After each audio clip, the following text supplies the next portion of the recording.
사랑해 주님 감사합니다. 오늘도 말씀 나눌 수 있도록 인도해 주셔서 감사합니다. 하나님의 말씀 저희가 듣고 순종하는 하나님의 백성들 다 되게 하여 주시옵소서. 설교의 시종을 주께 의탁하오며 존귀하신 예수님의 이름으로 기도드렸습니다. 아멘. 말씀 나누겠습니다. 누가복음 5장 12절로 16절까지의 말씀입니다. 아사셀의 예수, 조금 낯선 단어이실 텐데요. 아무튼 저희가 한번 나누어 보겠습니다. 자, 본문 함께 읽습니다. 시작. 예수께서 한 동네에 계실 때에 온몸에 나병 들린 사람이 있어 예수를 보고 엎드려 구하여 이르되 주여 원하시면 나를 깨끗하게 하실 수 있나이다 하니 예수께서 손을 내밀어 그에게 대시며 이르시되 내가 원하노니 깨끗함을 받으라 하신대 나병이 곧 떠나니라. 예수께서 그를 경고하시되 아무에게도 이르지 말고 가서 제사장에게 내 몸을 보이고 또 내가 깨끗하게 됨으로 인하여 모세가 명한 대로 예물을 드려 그들에게 입증하라 하셨더니 예수의 소문이 더욱 퍼짐에 수많은 무리가 말씀도 듣고 자기 병도 고침을 받고자 하여 모여 오되 예수는 물러가사 한적한 곳에서 기도하시니라. 아멘. 자, 오늘 말씀은 이제 표면적으로 보면 나병 환자를 고치시는 예수님에 대한 말씀이에요. 작년 추수감사절에 제가 감사에 대해서 설교하면서 나병에 대해서 다루었습니다. 그래서 오늘은 제가 겹쳐지는 부분은 이야기하지 않을 것입니다. 여러분들께서 작년 가을에 다들 계셨기 때문에 제가 그 부분은 넘어가고 다른 관점에서 오늘의 본문 말씀을 좀 나누어 보려고 해요. 자, 이 시간에 누가복음 5장 12절 말씀을 저희가 다시 한번 읽기 원합니다. 시작. 예수께서 한 동네에 계실 때에 온몸에 나병 들린 사람이 있어 예수를 보고 엎드려 구하여 이르되 주여 원하시면 나를 깨끗하게 하실 수 있나이다 하니. 자, 나병이라고 번역된 히브리어 단어, 구약 성서는 히브리어로 되어져 있고 신약 성서는 대부분 헬라어로 기록되어져 있다고 제가 말씀드려요. 구약 성서이기 때문에 히브리어인데 차라아트라는 단어가 나병이라고 번역되어졌어요. 그래서 우리가 과거에는 성경에 문둥병이라는 단어도 있었고 최근에는 나병이라고 그렇게 번역되어져 있는 질병을 접하고 있는 것입니다. 자, 그런데 원래는 차라아트다. 이거 뭐 암기할 것은 아니시지만 알고는 계셔야 되는 것이 오늘날 우리가 생각하는 나병, 문둥병하고 똑같지는 않습니다. 자, 그것을 포함하고 있어요. 차라아트는 우리가 아는 한생병을 포함하고 있어요. 그런데 조금 더 광범위한 피부병이라고 말씀드릴 수가 있습니다. 자, 그런데 그것이 나병이든 차라아트든 간에 예수님 시대의 유대인들은 저 나병에 대해서 굉장히 심각하게 생각했다는 것이 중요한 것이에요. 자, 얼마만큼 심각하게 생각했는가? 나병은 천벌이다, 그렇게 생각했어요. 하나님께서 저주하셔서 천형으로 내리신 것이 나병이다라고 생각하였습니다. 자, 그러니까 나병 들린 사람들은 자기 스스로 어떻게 생각하냐면 하나님께 저주를 받았고 자기는 하나님께서 그렇게 불리한 사람이다라는 생각을 가지고 있었다는 것이에요. 그런데 이 사람은 어느 정도의 증상을 가지고 있는가? 나병이 어떻게 되었다는 것이에요? 온몸에 퍼져 있다는 것입니다. 자, 저 차라아트가 그의 인생 전체를 덮고 있다. 그 나병이 그의 인생 전체를 삼키고 있다라고 저희가 말할 수가 있다는 것이에요. 자, 그러니까 모든 면에서 너무 힘들었어요. 지난번에 말씀드린 것처럼 종교적으로, 사회적으로, 문화적으로, 경제적으로, 정서적으로 정말 최악 중에 최악의 인생을 살아가는 것이 당시의 나병 환자들이다라고 말씀드릴 수 있어요. 그래서 어떤 설교자들은 뭐라고 얘기하는가? 성경에서 보여주는 나병 환자의 인생이야말로 하나님께서 저주하신 인생들의 상징이다라고 말할 만큼 너무나 비참한 인생을 살고 있었다는 것이에요. 자, 그런데 그런 사람이 예수님에 대한 소문을 듣게 되는 것이죠. 그러니까 예수님을 찾아옵니다. 예수님께 찾아와서 어떻게 합니까? 여러분, 그 절박함과 간절함이 성경 구절에 그대로 적혀 있어요. 어디를 보면 알 수 있습니까? 예수를 보고 엎드려 구하여 이르되, 그렇죠? 베드로와 비슷한 자세를 취하는 것입니다. 예수님을 한없이 높이고 자기는 그 아래 납작 엎드려서 예수님의 사랑과 은혜와 자비와 긍휼을 구하는 것입니다. 우리가 기도할 때 그런 자세가 우리 마음속에 있어야 되는 줄 믿습니다. 저도 요즘에 새벽 예배할 때 가끔씩 너무 피곤하면 그냥 정말 비몽사몽간에 기도할 때도 있어요. 그런데 가장 좋은 것은 무엇입니까? 하나님 앞에 그 절박함과 간절함을 가지고 믿음으로 깨어서 기도하는 것이 가장 좋은 줄 믿습니다. 그런데 이 나병 환자는 정말 그 간절함과 절박함이 이루 말할 수가 없어요. 그런데 오늘 제가 주목하기 원하는 것은 무엇이냐면 저 나병 환자의 간구의 구체적인 제목입니다. 여러분께서 나병 환자시라면 저희가 그렇게 가정하는 것이 적절치 않지만 여러분께서는 예수님께 가가지고 뭐라고 구하시겠어요? 여러분 지금 한번 각자 대답해 보세요. 제가 천형이라고 생각하는 그런 병에 걸렸어요. 그런데 아무도 고칠 수가 없어요. 이것은 하나님의 아들 그리스도 메시아만 고칠 수 있다고 구약성서에서 말씀하셨는데 예수님에 대한 소문을 듣고 그분이신가 하여서 찾아가서 납작 엎드려서 간구할 때 뭐라고 기도하시겠냐는 거예요. 저 같으면 주님 이 나병을 좀 고쳐주십시오 라고 기도하지 않겠어요? 여러분들도 그렇게 하시지 않겠어요? 그런데 이 사람은 뭐라고 기도했다는 것이에요? 원하시면 나를 깨끗하게 하실 수 있나이다 라고 간구했다는 것이에요. 자, 예수님께서 고쳐달라고 하셔서 역사하시든 깨끗하게 해달라고 해서 역사하시든 결과적으로는 같습니다. 그렇죠? 나병이 떠나고 자기가 삶을 회복하고 하나님 앞에 예배할 수 있는 인생이 되는 것이에요. 결과적으로는 같지만 어쨌거나 이 나병 환자가 예수님 앞에서 다른 관점으로 자신의 갈급함을 표현했다는 것이 중요하다는 것입니다. 자, 여기에서 깨끗하게 해달라고 할 때 이 사람이 뭐라고 얘기했냐면 카타리조, 약간 좀 스페니쉬 같기도 한데, 자 한번 따라해 보시겠어요? 카타리조. 네, 서집사님이 제일 잘하셨어요. 제가 지금 들어보니까 제일 잘하셨어요. 이게 카타리조 이렇게 하셔야 돼요. 근데 어디 히브리 사람들한테 가서 하지 마시기 바랍니다. 되게 우습게 들릴 것 같아요. 자, 밑에 어떻게 번역되는지 한번 읽어보시겠어요? 시작. 깨끗하게 하다, 깨끗하게 씻다, 정화하다, 순결케 하다, 정결케 하다. 우리가 기대하는 고쳐달라, 치유하다 이런 뜻은 아니고요. 깨끗한 것, 정화되는 것, 순결하게 되는 것, 정결케 되는 것에 관련된 단어라는 것이에요.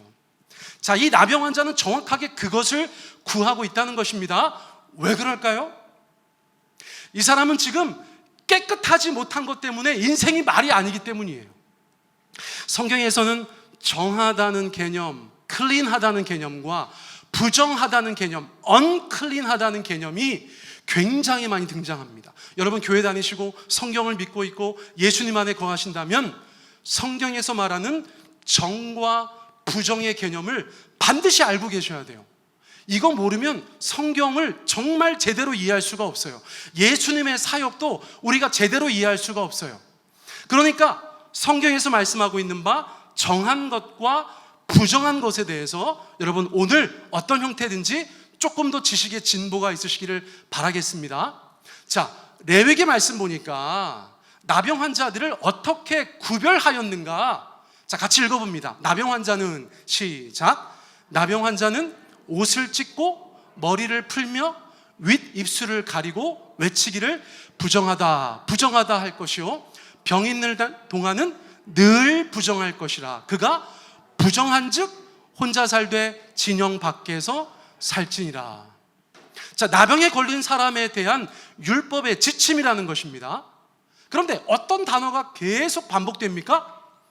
부정하다는 단어가 계속 반복되는 것입니다. 부정하다, 부정하다 스스로 말해야 돼요. 자, 어떤 뜻이라고요? 깨끗하지 않다는 뜻인데 나병에 걸린 사람들은 사람들이 자신의 존재를 알아야 되니까 옷을 찢어서 표를 하고 머리를 풀어서 표하고 스스로 계속해서 더러운 사람이 여기 있다는 것을 알리면서 다녀야 됐다는 것이에요. 그리고 병 있는 날 동안은 늘 부정할 것이라. 늘 부정하다는 것이에요. 그런데 정하다는 것과 부정하다는 것이 굉장히 복잡하게 느껴지지만 여러분, 제가 딱 이렇게 말씀드릴 수 있어요. 하나님의 공동체와 함께 할 수 있는 상태의 여부, 다시 말하면 부정한 사람은 하나님과 하나님의 공동체와 함께 할 수 없는 것입니다. 정한 사람은 하나님과 하나님의 공동체와 함께 할 수 있는 상태라는 것입니다. 그런데 나병 환자는 어떤 형태로 율법에서 정죄해야 한다고요? 부정하다고 정죄한다는 것이에요. 자, 그러니까 맨 밑에 말씀이 와닿습니다. 이해가 됩니다. 율법에서 뭐라고 말씀하셨습니까? 그런 사람은 어떻게 살아라? 혼자 살아라. 두 번째, 어디로 나가라? 진영 밖으로 나가라. 그렇게 말했다는 것이에요. 자, 정과 부정의 개념을 가지고 혼자 살되 진영 밖에서 살지니라 라고 하는 말씀을 저희가 어떻게 이해할 수가 있겠어요? 자, 첫째, 왜 혼자 있어야 되는가? 코로나 시대에 저희가 정말 잘 이해할 수 있는 것은 자가격리의 개념이에요. 자가격리의 개념. 자, 레위기 5장 2절 말씀을 제가 조금 길어서 요약해서 이렇게 말씀드립니다. 자, 같이 읽습니다. 시작. 누구든지 부정한 것들을 만졌으면 그 몸이 더러워져서 허물이 있을 것이요. 다시 말해서 율법에서 부정하다고 한 사람이 곁에 있어서 어떤 형태로든 접촉이 이루어지면 그 부정이 어떻게 된다고요? 부정이 전염된다는 것입니다. 종교적으로, 제의적으로, 영적으로 그 부정이 전염되기 때문에 율법에서 부정하다고 한 사람은 격리되어져야 했다는 것이에요. 자, 그러므로 나병 환자는 부정하다, 늘 부정하다 하는 사람이기 때문에 그 공동체 안에 머물 수가 없었다는 것입니다. 자, 또 하나, 왜 진영 밖으로 나가야 하는가? 민수기 5장 3절 말씀인데요. 같이 읽습니다. 시작. 남녀를 막론하고 다 진영 밖으로 내보내어 그들이 진영을 더럽히게 하지 말라. 내가 그 진영 가운데에 거하느니라.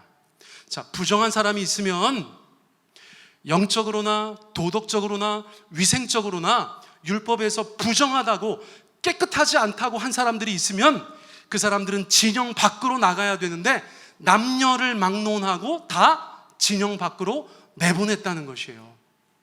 그런데 어떤 성경 구절에 우리가 눈을 집중해야 되는 줄 아세요? 마지막입니다. 마지막. 이유가 뭐라는 것입니까? 마지막 절만 읽어보시겠어요? 시작. 내가 그 진영 가운데 거하느니라. 내가 누굽니까? 내가 누굽니까? 여호와 하나님이신 거예요. 여러분, 우리가 성경을 대하다 보면 현대인들의 의식을 가지고는 조금 이해가 안 되는 것들이 있어요. 그런데 하나님은 어떤 분이시라고 해요? 하나님은 무엇이다 라고 정의하는 것들 중에 하나님은 거룩하시다라는 말씀이 있어요. 거룩하시다는 것은 무엇입니까? 죄가 없고 깨끗하신 분이라는 것이에요. 그런데 그런 하나님께서 지금 어디 계십니까? 이스라엘의 진영 한가운데에 그 회막에 임재하여 계시다는 거예요. 레위기의 상황에서 하나님은 어디 계신가? 이스라엘의 진영 한복판에, 하나님의 공동체의 한복판에 하나님의 임재가 있다는 것이에요. 그 진영은 거룩해야 되는 곳이라는 것입니다. 누구 때문에요? 하나님 때문에. 자, 이거 우리 가운데 굉장히 중요한 메시지로 다가옵니다. 여러분, 하나님의 공동체에 죄와 불의와 더러움은 퍼져가야 됩니까? 근절돼야 합니까? 당연히 근절돼야 하는 것입니다. 하나님이 계신 교회 공동체에 더러운 것들이 함께 있으면 됩니까? 안 됩니까? 안 된다는 것이에요. 여러분, 우리는 왜 죄의 문제에 대해서, 우리의 불의함과 우리의 더러움에 대해서 하나님 앞에 정말 예수님의 십자가 붙들고 그분의 보혈 의지하여서 회개하고 나가야 되냐면 우리 안에 하나님께서 거하시기 때문이라는 것이에요. 여러분, 교회 공동체는 주님 앞에 순결해야 되는 줄 믿습니다. 주께서 어떻게 역사하시는 줄 아세요? 부정한 것들을 다 진영 밖으로 내보내라고 말씀하시는 거예요. 오늘날 우리가 이것을 구약 성서와 똑같이 적용할 수는 없겠지만 같은 하나님께서 그분께서 몸된 교회를 어떻게 생각하실까를 저희가 생각할 때 크게 다르지 않다는 거예요. 여러분, 거룩한 삶을 사셔야 돼요. 아멘. 여러분, 우리가 죄를 멀리해야 돼요. 세상은 오염되어져 있죠. 그 세상 속에 살면서 우리도 그런 것들을 보고 배울 때가 많이 있습니다. 세상 사람들 다 그렇게 하는데요, 뭐 그렇게 안 하는 사람이 어디 있습니까? 온갖 범죄에 가까운 죄도 교회 안에 들어와서 그것이 눈 깜짝하지 않고 지어지는 일들이 얼마나 많은지 모른다는 것이에요. 그러면 주님께서 어떻게 하시는 줄 아세요? 경고하고 경고하고 또 경고하고 경고하시다가 하나님의 말씀 가운데 순종하지 않는 자들은 다 진영 밖으로 내쫓으시는 거예요. 무엇 때문에요? 하나님이 함께 하시는 그 공동체의 거룩함과 순결함을 위해서 주님께서는 남녀를 막론하고 다 진영 밖으로 내보내시는 그런 것들을 우리가 보게 돼요. 여러분, 우리가 보게 됩니다. 하나님은 그 죄에 대해서 조금도 양보하지 않으신다는 것을 저희가 알고 있어요. 그러므로 여러분, 이렇게 정한 것과 부정한 것에 대해서 주님께서 말씀하신 것을 들으시면서 우리의 삶을 돌아보시게 되기를 축복합니다. 여러분, 저도 마찬가지입니다. 제가 어디 가서 무슨 나쁜 짓 노골적으로 하고 다니지 않죠. 그러나 내 마음 가운데 있는 그 타락한 인간의 본성을 가지고 저도 주님의 십자가 앞에서 여러분 싸움을 하고 있어요. 우리는 다 똑같은 죄인들이기 때문에 그렇습니다. 어떤 형태든지 지난주 말씀처럼 하나님의 임재 가운데 들어가면 우리가 죄인인 것을 인정하지 않을 수가 없는 그런 연약한 자들이기 때문에 그래요. 자, 그러므로 공동체가 서로 가운데 힘이 되어져야 되는 줄 믿습니다. 누군가 연약함 때문에 아니면 세상을 사랑해서 막 죄를 짓고 넘어지고 허랑방탕하려고 할 때 여러분, 교회 공동체가 함께 기도하면서 그 형제를, 그 자매를 붙잡아야 되는 줄 믿습니다. 그리고 이 공동체가 함께 주님 앞에서 거룩한 공동체로 그렇게 살아가야 되는 줄 믿습니다. 자, 그러니까 이제 다시 나병 환자의 관점으로 돌아오면, 나병 환자는 그 말씀에 따라서 살아가니까 완전히 격리된 삶을 살 수밖에 없었다는 것이에요. 세상 사람들도 부정하다고 하고 자기도 스스로 부정하다고 하면서 하나님과 완전히 격리되고 세상과 완전히 격리된 그런 불행한 삶을 날마다 살아갈 수밖에 없었다는 것이에요. 그러니까 그 사람의 입장에서는 질병의 문제도 문제이지만 자신의 부정함의 문제가 예수님 앞에서 해결되어져야 하는 제1의 기도 제목이 되었다는 것입니다. 자, 그래서 예수님 앞에 나와서 나병을 고쳐주세요 라고 말하지 않고 나를 깨끗하게 해주세요, 나를 정하게 해주세요 라고 기도했다는 것이죠. 자, 그러면 여러분, 예수님께서는 어떻게 하십니까?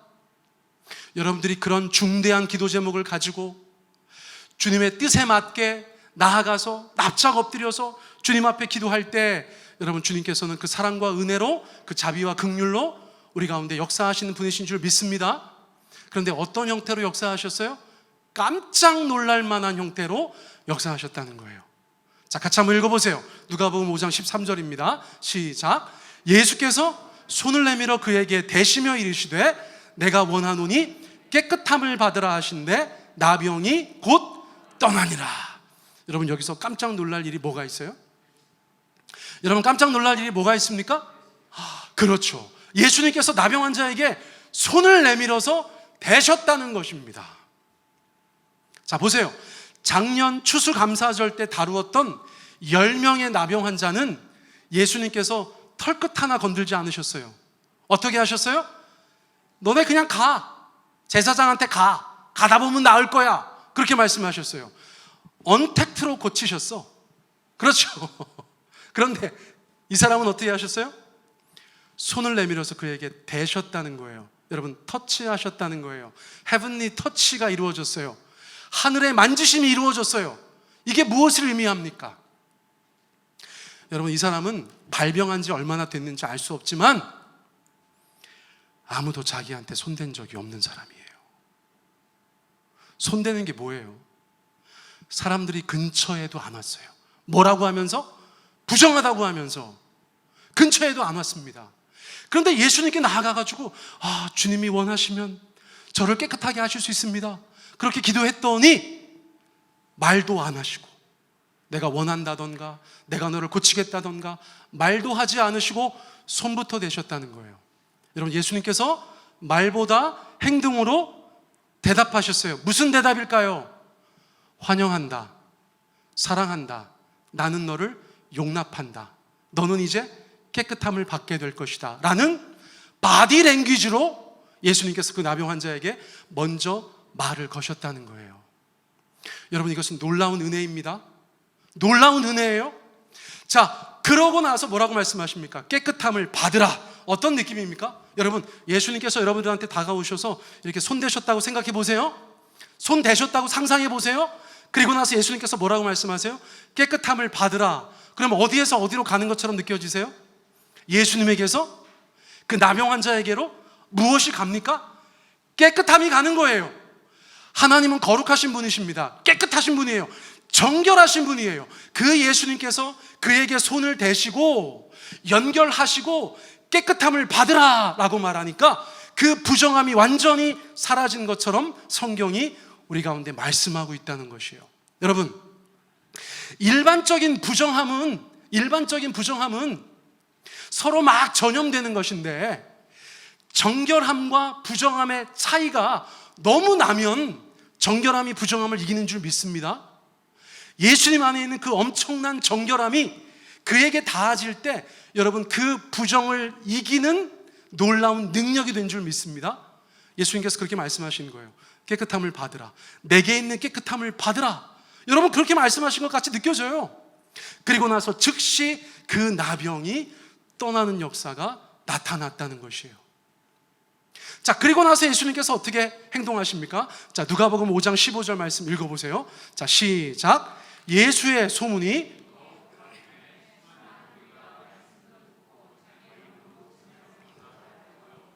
예수는 물러가사 한적한 곳에서 기도하시니라. 자, 보세요. 이런 역사들을 자꾸 행하시니까 이스라엘 땅에서 점점점 유명세를 탈 수밖에 없잖아요. 세상에 누가 나병을 고칩니까? 구약 성서에서는 그리스도 메시아만 고친다는 그 나병을 예수님께서 고치셨다는 거예요. 엄청난 뉴스거리가 됐겠죠. 그러니까 사람들이 막 몰려오는데 어떤 사람들이 몰려오는가? 말씀 보니까 말씀을 듣고자 하는 사람들, 동시에 자기 병도 고침을 받고자 하는 사람들이 모여서 왔다. 승합차 함께 타고 오는 것입니다. 동네에 서로 광고해서 우리 예수님한테 치유 집회 가자. 그래가지고 승합차 타고 모여서 예수님께 온다는 것이에요. 자, 평상시 같으면 예수님께서 어떻게 하셨겠습니까? 불과 얼마 전에 가버나움에서 어떻게 하셨습니까? 여러분, 한 사람 한 사람 안수하셔서 다 고치셨죠? 그런데 이번에 예수님 어떻게 하셨어요? 굉장히 다르죠? 굉장히 다릅니다. 어떻게 하셨다고요? 사람들이 그렇게 모여서 왔는데 예수님 어떻게 하셨다고요? 물러가셨다는 거예요. 여러분, 도망치듯 그 자리를 떠나셨다는 거예요. 여러분, 왜 그러셨을까요? 왜 그러셨을까요? 자, 어떤 변화가 있습니다. 예수님께 앞서서 살펴보았던 성경 구절들을 가만히 돌아보시면 지금 예수님은 나병 환자라는 한 사람의 인생을 깨끗게 하셔서 회복시키시기 위해서 그 사람은 정결케 하시고 예수님은 어떻게 되셨어요? 예수님이 부정해지신 거예요. 율법에 따라서 그 사람은 깨끗하게 되게 하시고 예수님은 부정한 사람이 된 거예요. 영적으로, 종교적으로, 제의적으로 부정한 사람이 되었어요. 자, 부정한 사람은 어떻게 해야 됩니까? 여러분, 격리해야 됩니다. 다른 사람들을 만나면 안 됩니다. 그들 가운데 터치가 있으면 안 됩니다. 왜요? 그 부정은 전염되기 때문에 그런 것이에요.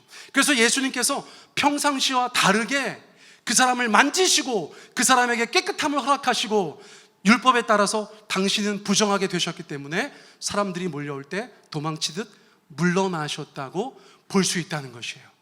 여러분, 여기에서 우리는 아사셀의 염소라는 개념을 생각해야 된다는 거예요.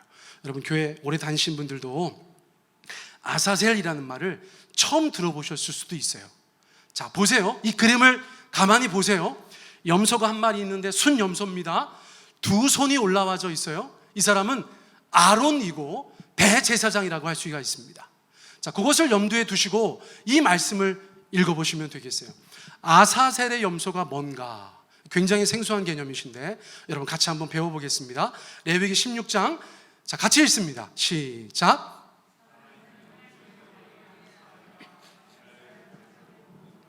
모든 죄를 아뢰고 그 죄를 염소의 머리에 두어 광야로 보낼지니 염소가 그들의 모든 불의를 지고 접근하기 어려운 땅에 이르거든 그 염소를 광야에 놓을지니라. 아우, 너무 어렵다.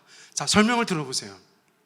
1년에 한 번 대속죄일이라는 것이 있었어요. 구약성서에는 대속죄일. 대제사장이 이스라엘 모든 백성들의 죄를 하나님 앞에서 해결하는 날이에요. 자, 그런데 그날 염소를 2마리를 가지고 와서 한 마리는 하나님께 드리고 제물로 드리고 또 한 마리를 아사셀의 염소라고 하여서 어떻게 취급하였냐면 오늘 함께 읽은 저 말씀처럼 했다는 것입니다. 살아있는 그 염소의 머리에 안수하는데 2손으로 가지고 안수해요. 평상시에는 한 손으로 하거든요. 그런데 대속죄일에는 대제사장이 2손을 가지고 염소의 머리에 안수합니다. 그런데 그 안수한다는 것은 어떤 의미를 가지고 있냐면 모든 불의와 모든 죄를 그 염소의 머리에 둔다는 상징적인 의미를 가지고 있다는 것입니다. 자, 무슨 말씀인지 아시겠죠? 죄진 것이 있으면 누군가 피를 흘려서 희생해야 되는데 구약에서는 그것을 짐승이 했잖아요. 짐승의 피로 속죄했잖아요. 그런데 1년에 한 번 이스라엘 백성들의 모든 죄를 속죄해야 되는 날에는 그 아사셀의 염소에게 이스라엘의 모든 죄를 다 전가시켰다는 거예요. 전가시켰다는 것입니다. 자, 그러니까 이 아사셀의 염소는 자기는 자기 죄가 없는데 이스라엘 백성들의 모든 불의와 모든 죄를 다 자기의 머리에 두고 광야로 내보내졌다는 거예요. 그런데 미리 정해진 이방 사람이 그 염소를 끌고 갑니다. 그리고 가장 깊은 광야에 가서 그 사람이 그 염소를 절벽 같은 곳에서 밀어서 떨어뜨려 죽였다는 거예요. 자, 그러면 이 죄 없는 아사셀의 염소는 누구의 죄 때문에 죽은 것입니까? 이스라엘 백성들의 죄 때문에 대신 피 흘려 죽게 된다는 것이에요. 자, 여러분, 이것이 구약의 속죄 개념에 있어서 굉장히 중요한 것이에요. 그런데 여러분, 지금 그 나병 환자의 불의와 그 나병 환자의 허물과 그 나병 환자의 그 더러움과 그 죄를 예수님께서 터치하셔서 예수님 스스로 안으시고 어디로 가셨어요? 광야로 가시는 모습에서 많은 성경학자들이 예수님께서 아사셀의 염소와 같이 그 나병 환자의 온갖 불의와 죄와 그 허물을 가지고 광야로 가셨다라고 말한다는 것입니다. 여러분, 예수님은 누구의 죄 때문에 죽으셨어요? 여러분, 예수님은 누구의 허물 때문에 십자가에 달려 돌아가셨습니까? 어떤 이들의 불의함 때문에 희생되셨습니까? 여러분, 저와 여러분의 그것이에요. 그러므로 요한복음 1장 29절에서 뭐라고 말씀하십니까? 우리 같이 한번 큰 소리로 읽어볼까요? 시작. 보라, 세상 죄를 지고 가는 하나님의 어린 양이로다. 아사셀의 염소가 이렇게 광야로 지나갈 때 사람들이 뭐라고 했을까요? 보라, 우리 이스라엘 백성들의 죄를 지고 가는 아사셀의 염소다. 그렇게 하지 않았겠습니까? 그런데 지금은 예수님께서 이 땅 가운데서 걸어가시는 것을 보고 침례 요한이 말하기를 세상 죄를 지고 가는 하나님의 어린 양이다 라고 말했다는 것이에요. 여기서 중요한 것은 무엇입니까? 저 하나님의 어린 양은 자신의 죄를 지고 가지 않는다는 것이에요. 세상의 죄를 지고 간다는 것이에요. 그 세상의 죄에는 저의 죄가 있습니다. 저의 불의함이 있어요. 저의 허물이 있습니다. 저의 더러움이 있어요. 그 세상 죄에는 여러분들의 죄와 불의와 허물과 그 더러움이 있다는 것을 여러분 믿으시기 바랍니다. 여러분, 그리고 나서 예수님은 어디로 가셔서 희생되셨어요? 히브리서 13장 12절 말씀에 보면 이렇게 기록되어져 있어요. 자, 같이 한번 읽습니다. 시작. 그러므로 예수도 자기 피로써 백성을 거룩하게 하려고 성문 밖에서 고난을 받으셨느니라. 예수님도 자신의 피를 흘려가면서 그 백성들을 거룩하게 하려고, 거룩하게 했다는 것을 오늘 나눈 말씀의 근거에서 이해하면 깨끗하게 하려고, 정하게 하려고, 하나님과 함께 있게 하려고, 하나님의 공동체와 함께 있게 하려고, 그 부정한 것을 정하게 하시려고. 어디에서 고난받으셨어요? 어디에서 십자가 지셨어요? 성문 밖에서. 여러분, 이스라엘 땅의 성문 밖은 어딜까요? 여러분, 성문 밖에 나가면 한적한 곳 광야예요. 그 진영에 있지 않고 그 진영 밖으로 예수님께서 나가셔서 그곳에서 우리를 위해서 대신 죽으셨다는 것입니다. 그런데 왜 그렇게 하셨다는 것이에요? 베드로전서 3장 18절 말씀 저희가 같이 한번 읽습니다. 시작. 그리스도께서도 단번에 죄를 위하여 죽으사 의인으로서 불의한 자를 대신하셨으니 이는 우리를 하나님 앞으로 인도하려 하심이라. 십자가의 사역은 무엇입니까? 그 놀라운 대속의 사랑, 그 희생의 사랑, 그 헌신적인 사랑은 무엇입니까? 그분은 의인이셨다는 거예요. 그분은 죄가 없으신 분이었다는 거예요. 그런데 누구를 대신하여서? 불의한 자를 대신하셔서, 바로 우리를 대신하셔서 단번에 죽으시고, 그 사역의 목적은 무엇인가? 우리를 하나님 앞으로 인도하려 하십니다. 그 더러움 때문에 진영 밖에 쫓겨나 있어서 하나님께 가까이 가지 못하는 모든 사람들을 다시 하나님 앞으로 인도하시기 위해서 예수님께서 의인으로서 불의한 자를 대신하셨다는 거예요.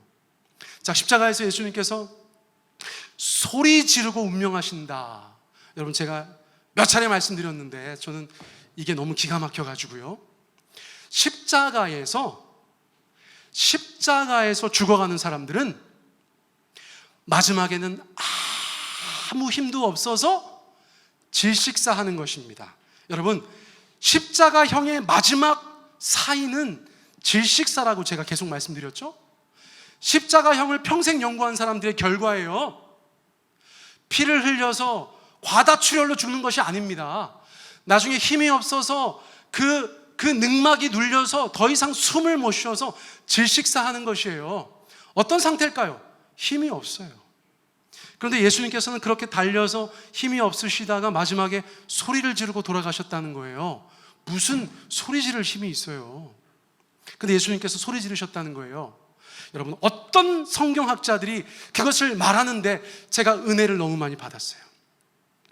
예수님께서 십자가에서 하나님의 어린 양으로서 운명하시는 그 순간, 마지막에 소리를 지르시는 순간은 무엇 때문에 소리를 지르셨는가? 자기가 십자가에 달려 돌아가시는 것이 너무나 분해서? 아니라는 것이죠. 인류의 모든 죄와 인류의 모든 허물과 인류의 모든 불의함과 인류의 모든 더러움이 그 6월절 어린 양 아사셀의 염소와 같은 죽음을 앞두고 계신 예수님께 온통 덮어졌다는 것이죠. 여러분, 세상에 그 온갖 흉측한 뉴스를 들을 때마다 우리 입에서 탄식이 나오지 않습니까? 아우, 어떻게 저런 일이, 어쩜 저렇게 끔찍한 일이. 여러분, 우리 하나님은 세상에 그런 더럽고 추악한 것들을 그 누구보다 많이 보시는 분이라는 사실 아세요? 그 거룩한 분이, 그 의로운 분이 여러분 세상에 가장 더러운 것들을 가장 적나라하게 다 보고 계시다는 사실이에요. 그런데 그 모든 것들을 예수님께, 십자가에 달려 계신 예수님께 다 뒤집어 씌우시고 그 예수님을 아사셀의 염소같이 죽이셨어요. 누구 위해서요? 우리 위해서요. 그 순간 예수님께서는 그것을 받아들이시는 거예요. 세상의 온갖 더러운 죄들을 다 받아들이시고 그 머리에 그 죄를 다 지시고 여러분, 우리를 위해서 피 흘려 죽으셨다는 것이죠. 여러분, 저는 그것이 막 믿어지는 거예요. 정말 그러셨겠구나. 정말 그러셨겠구나. 여러분, 오늘 나병 환자를 치유하시는 그 예수님의 모습을 통해서 우리는 우리의 더러움과 우리의 불의함과 허물과 그 죄를 대신 감당하시고 부정해지시고 분리되시고 고통당하시고 피 흘리시는 예수님의 모습을 바라볼 수 있어야 되는 줄 믿습니다. 여러분, 예수 믿는다는 것이 무엇입니까? 예수님께서 바로 그 십자가의 사역을, 그런 의미를 가지고 있는 그 십자가를 나를 위해서 감당하셨다는 것을 믿는 거예요. 그 십자가의 자리가 누구의 자리인가? 내 자리였다. 그 십자가의 자리는 내 자리였다. 그런데 나를 대신해서 예수님께서 달려 돌아가셨다. 피 흘리셨다. 죽으셨다. 생명 주셨다. 여러분, 그것을 믿는 것이 바로 신자인 줄 믿습니다. 여러분, 이것을 우리 가운데 마음속에 깊이 새기고 이 땅을 살아가야겠어요. 여러분들을 대신해서 어떤 분이 돌아가셨다 생각하면 여러분, 그분에 대한 감사함이 없을래야 없을 수가 없죠. 여러분, 정말 저와 여러분 한 분 한 분을 위해서 대신 죽으신 분이 있다고 할 때 여러분, 우리가 그분을 사랑하지 않겠습니까? 우리가 그분께 감사하지 않겠습니까? 우리가 그분을 위하여 살아가지 않겠습니까? 여러분, 우리의 신앙은 그래서 십자가에서 시작되는 것이고 십자가에서 완성되는 것이에요. 이 시간 우리가 주님 앞에 우리 함께 기도하기 원해요. 여러분, 이 나병 환자는 다른 사람이 아니에요. 이 나병 환자는 바로 우리 자신입니다. 그렇게 엄청나게 불행하고 처절한 운명에 놓여 있었던 바로 그 존재, 여러분, 그 사람이 바로 나였다는 것이에요. 그런데 예수님께서 찾아오셨어요. 그분의 손길을 우리 가운데 허락해 주셨어요. 그리고 깨끗함을 받으라 하셨어요. 그것을 위해서 예수님은 더러워지셨고요, 우리를 위해서 예수님은 죽으셨고요, 우리에게 생명 주시기 위해서 그분의 피를, 물을 다 쏟으셨다는 것, 여러분, 우리가 그것을 기억해야겠어요. 세상이 너무나 답답하고 힘이 든 면도 있어요. 우리 성도님들 각자의 삶에도 많은 일들이 있으실 거예요. 그런데 여러분, 그것을 기억하세요. 죽기까지 사랑하신 예수님이 계세요. 여러분들을 죽기까지 사랑하신 예수님이 계세요. 여러분, 오늘 우리가 그 예수님 불렀어요. 예수님 지금 오셔서 예수님 채워주십시오라고 그렇게 간절히 노래하였어요. 기도하였어요. 여러분, 다시 한번 우리가 주님 앞에 그렇게 기도드리기를 원합니다. 이 세상 험하고 어려운 일들 너무나 많습니다. 슬픈 세상 눈물 너무 많아요. 우리의 쌓인 아픔 너무 많아요. 이 모든 것 다 주님 앞에 내려놓습니다. 그리고 주께서 우리 위해서 주시고자 하시는 그 하늘의 평안과 그 하늘의 기쁨과 그 하늘의 온갖 선한 것들, 주여 우리 가운데 채워주시옵소서. 우리 주님 앞에 이 말씀 들으면서 함께 마음의 도전이 됐던 것, 은혜가 됐던 것 생각하시면서 우리 주님 앞에 함께 기도 드리기를 원합니다. 우리 함께 기도하시겠습니다. 사랑의 하나님 아버지, 감사합니다. 이 시간 우리 가운데